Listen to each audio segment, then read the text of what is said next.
Hello there.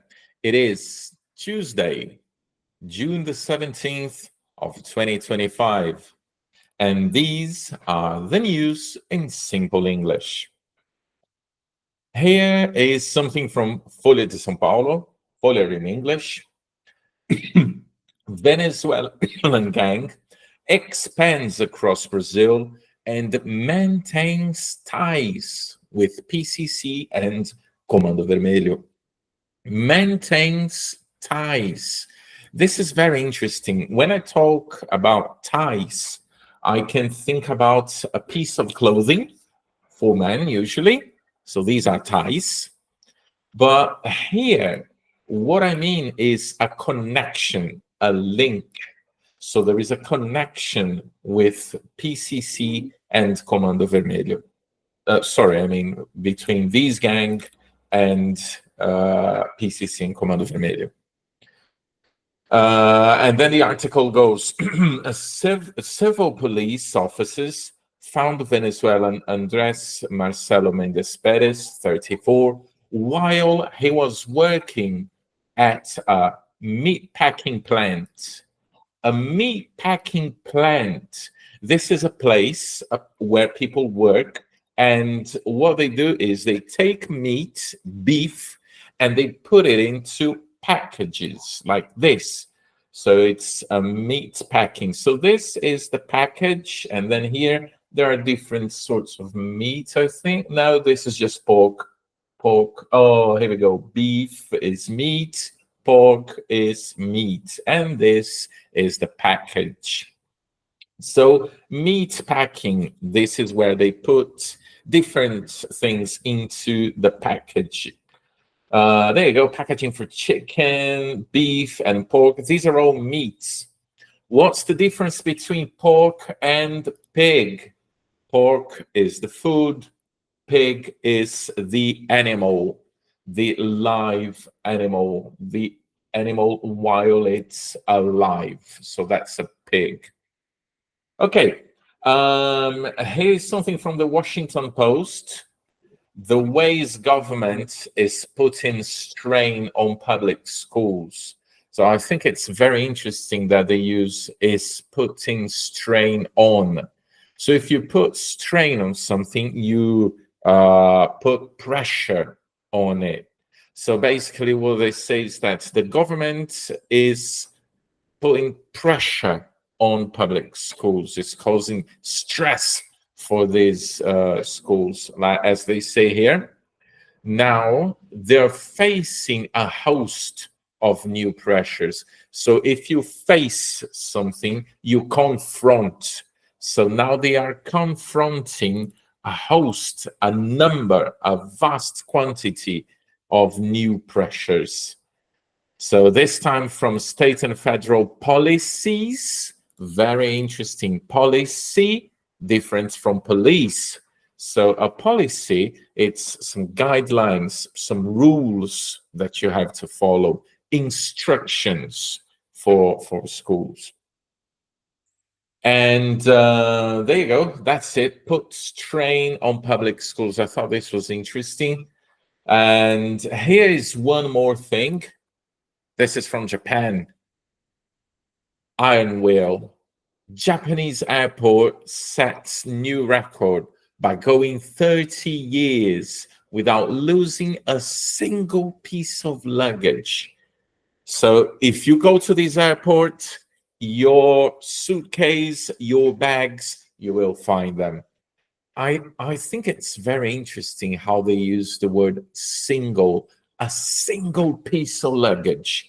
So they use it to emphasize they didn't lose any luggage. So they didn't lose a single piece of luggage. So we use single here to add more emphasis. A single piece of luggage, not even one, nothing. So this is incredible, huh? And they say here that they have achieved a remarkable milestone. Remarkable is something special, something important, and milestone, it's an important point. So I have an image here that is interesting. So imagine you're going all the way from A to B, from start to finish, and then you have milestones, you have marks, you have important marks. And you can use it to represent an important moment as well. It might represent something like going to university. It's a milestone in a person's life. So there you go, an interesting one from here. There is one more thing that they say. They talk about handling procedures. So the procedures are the way you do something, yeah? So you have to follow certain actions. These actions are the procedures. And handling, the way they do this, the way they follow these procedures. Very interesting. Since its opening in 1994, the airport has handled millions of bags annually, thanks to meticulous baggage handling procedures involving multiple staff checks and detailed airline-specific manuals. There you go, very interesting. Can you imagine that?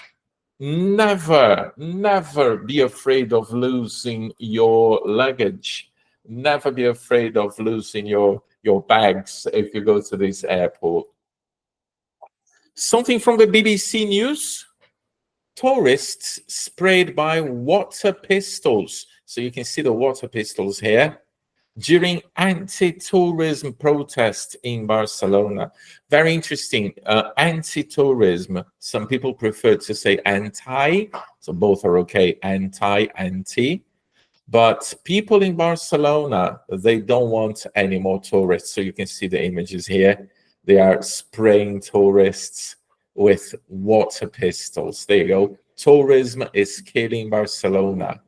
So they want to diminish the tourists, the number of tourists, sorry. So there you go.